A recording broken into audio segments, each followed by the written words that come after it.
Hey y'all, welcome. APG Jamie here. And it's Go Texan Day down in my neck of the woods, which is just north of H-Town. Anyway, I wanted to do something for Go Texan Day, and I thought, you know what? I've not made any artist trading cards, artist trading coins, or souvenir artist trading coins in a long time. So I thought, let's do that. Surely that's a no-brainer. Yes. Well, somebody could not pick, piece of painty paper they've already have made. No, they needed to make a new one. So I pulled out 3 different stencils. I know you're only seeing one right now. There's a list of ingredients in the description below the video. Okay. Yeah, I did not list out the paint colors. You know, it's just craft paint, y'all. We've got 2 blues that are getting kind of mixed with the makeup sponge there over on my fancy palette. And I will add a brown with a touch of white to it because I thought the brown was too dark. You don't get to see that part. Nope, you don't. And I just actually mixed in the leftover blue, and we get a very unattractive color. Wait till you see it. It's kind of surprising. And we will leave it at that for the time being. I don't want to tell you the whole rest of the video before we get there. Look how pretty that is. Y'all, the reason I use the darker blue is because the lighter color blue is a neon color, and they are very translucent, and they don't have a whole lot of pigment in them. Okay, it's an off-brand even.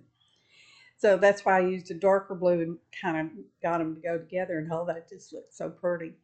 And I've dried it, and we're going over that with a little bit of white gesso. Heat gun, y'all. Be sure to heat gun from the back if you're going to do that kind of thing. Blow dryer works too. Anyway, here's that unattractive color.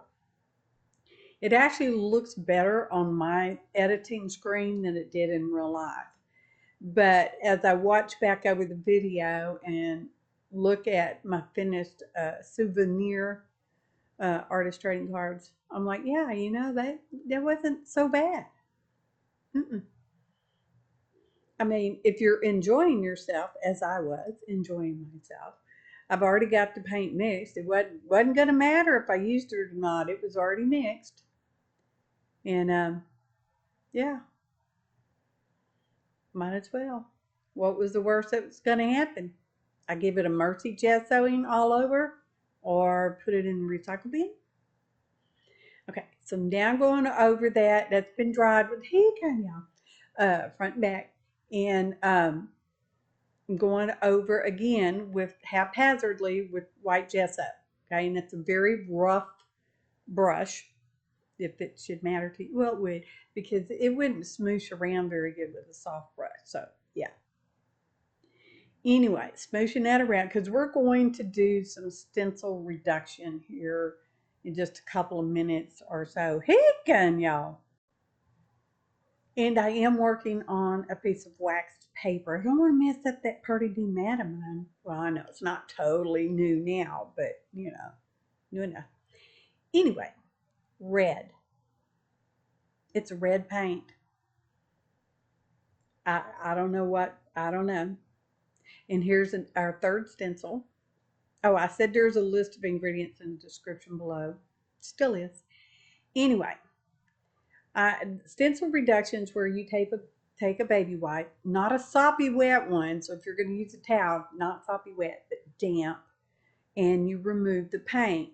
Now, because I've got the heater on out in the studio, I'm just doing small sections at a time.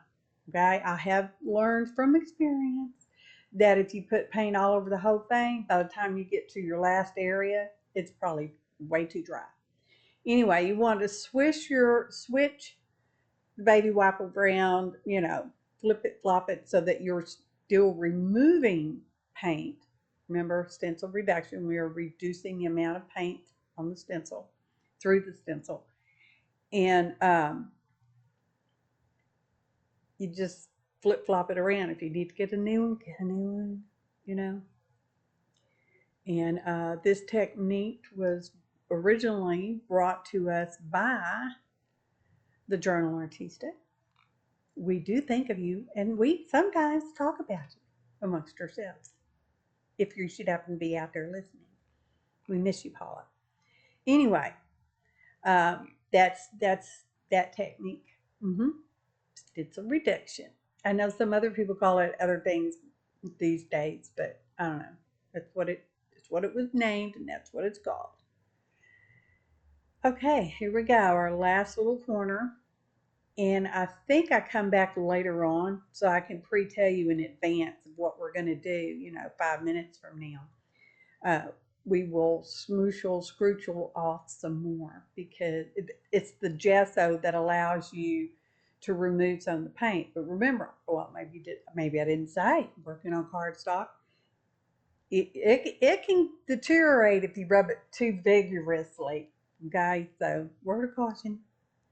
Anyway, just moving it around. I mean, we did not keep it in a specific orientation to begin with. Okay, this is an artist trading card. The official size is 2.5 by 3.5. Orientation of your choice. I know, official information forthcoming.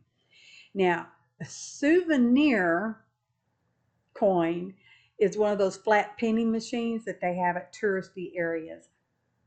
Not so much anymore, but sometimes you still run across them. Anyway, what you do is you put your 50 cents, 75 cents, however much it is, and a penny of your choice in the machine. Well, it has to be a U.S. penny. Well, depends on the country, I reckon. Anyway, put it in the machine.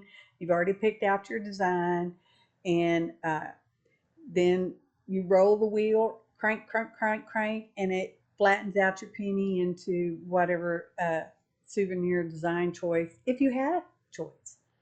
So it's an oval. They always come out oval. I make my edges a little wobbly on this particular one, but it can be smooth, and it can be a more narrow oval, all right, for the souvenir coins. Now I'm going to trace it on the back of our painty paper that's all nice and dry. And I think last time I made them more oblong than oval. But anyway, it does, as long as it fits within the 3.5 by 2.5 inch perimeter of the official trading card size. The coins are a 2.5 inch circle. That's so that they can still fit within a trading card journal page protector thingamajig, because that's the official size of baseball cards too, y'all. We women needed ours. Okay, so we've got them all trimmed out, and now we're going to do some stamping because this is, about Texas, y'all. So got these pine trees, Hero Arts, anyway, description. And I thought, oh, doesn't that just look like our pine curtain? Pine curtain. Anyway, so I thought we're definitely going to stamp that. And I more sped her up as I clean all my stamps, y'all, one at a time. Anyway, now we got a horse. This stamp set came from the Dollar Tree a while back, so I've not ever seen it since at the store. Anyway, and we were using black soot. Hope I remember to put that in the ingredients. Anyway, it stamped okay, and later on I will end up getting my foam pad, because the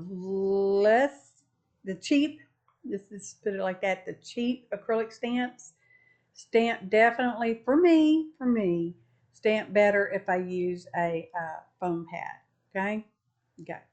So I've got these cheap, not as cheap as Dollar Tree, but cheap stamps I found on Amazon, because I looked for train stamps, because the town I live in is a train town, as are most of our smaller towns and our bigger towns too, for that matter, here in Texas. Okay. hmm So I gotta cheat that. They definitely stamp better using the foam pad underneath there. They're different types of trains. I think they're all steam engines, but they're different types.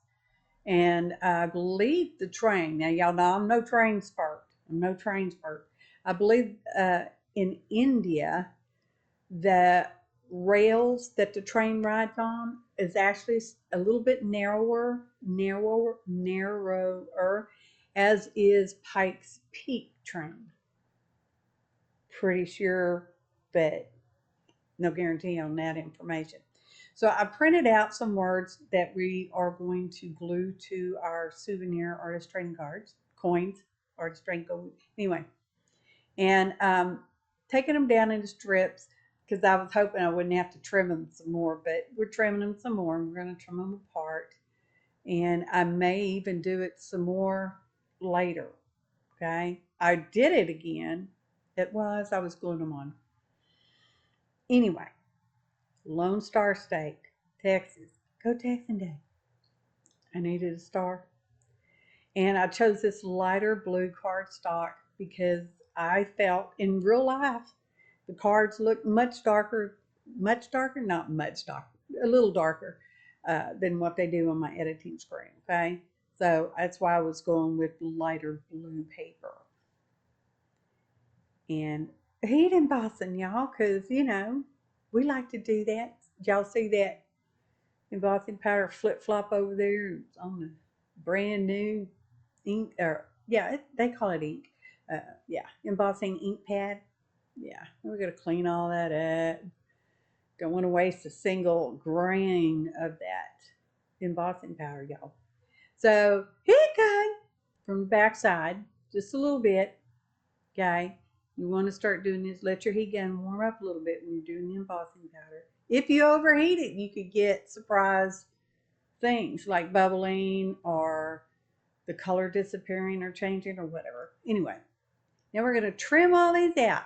It's a good thing. I like fussy cutting. I know a lot of y'all don't, and some of you cannot.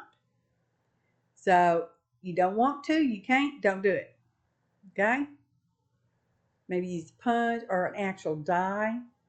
I think I have some, I'm sure I have some star dies. Lone Star tape, stay for heaven's sakes. So we're going to trim all those out. I know a lot of them. We end up with 10 Souvenir Artist Trading Coins. Now, I printed out the backs when I printed out my front sentiment, and I traced the shape.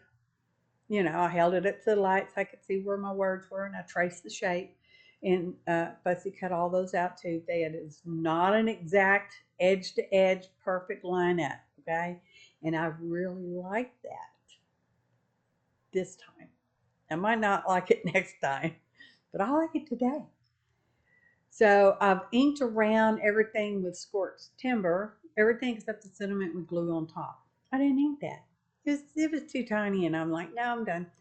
So anyway, we come back. Oh, here we go. We're putting on our little front sentiment. I know, I ended up getting a little assembly line going on there, huh? It says, hey, y'all, Conroe, Texas. Or hey y'all from Conroe, Texas. That's what it is. So there's our Lone Star. And I do all this. Did I just say I ended up with 10? Anyway, we have 10. That means I have 9 to trade.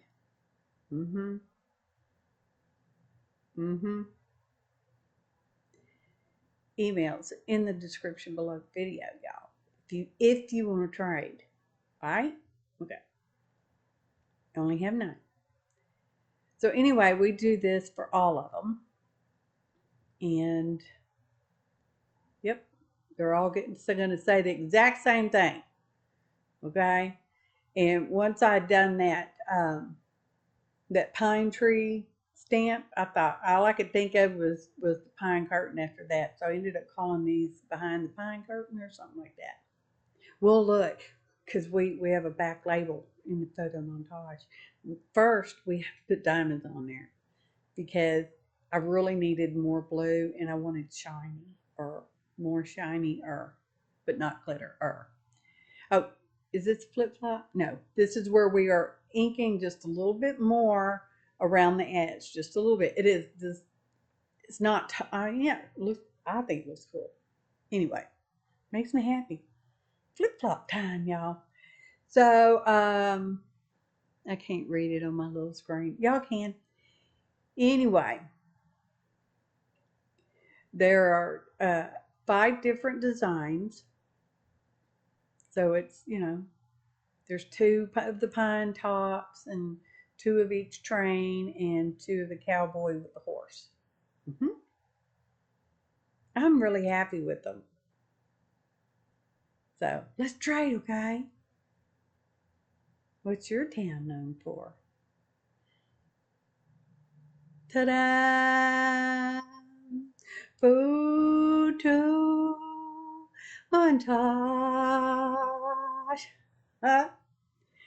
Okay, I guess the first 9 would be the only amount of people I could trade with. That's all I have. I like these train stamps, y'all. They were a little more than $1.25, but on the Amazon, I just looked for acrylic train stamps.